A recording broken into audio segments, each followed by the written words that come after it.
বেটা আসলে ভাই তোরা বন্ধ কর। এই তুই জিমে যাবি না আমার লাগে? টাইম হয়ে গেছে, চল জিমে যাই। কি দোস্ত তোরা জিম করিস? হ আরে আমাকে ভর্তি করে দে না, দে না। আমি তো বিদেশ জিম করতাম, বাংলাদেশে আসার পর অনেকদিন জিম টিম করি না, শরীর খালি ম্যাশ ম্যাশ করে।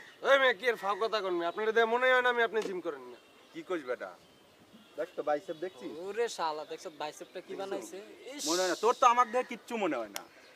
দোস্ত চল তো, আমি ভর্তি হবো জিমে, চল। তে ভর্তি হবি, যা বাসার তো ফ্রেশ হয়ে আয়, আমি জিমে যাই।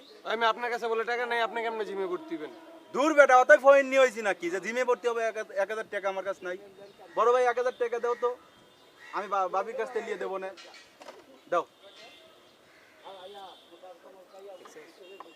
শালা আমার টাকা দে না। দোস্ত চল। কি রে ভাই? আর চল চল বেটা, জিমে যা কথা বলবো, তুই আর অনেক কথা হয়েছে, চল। ভাই এতটুকু খাবার নেই। এই জানাল ভাই, ওই তোরা জিম করবি না? তোরা জিম করবি না? না ওরা করো লাগবে না। তোরা বলে আমি শুনছি তোরা বলে মাসে জিমে একবার যাই। আরে ভাই আরে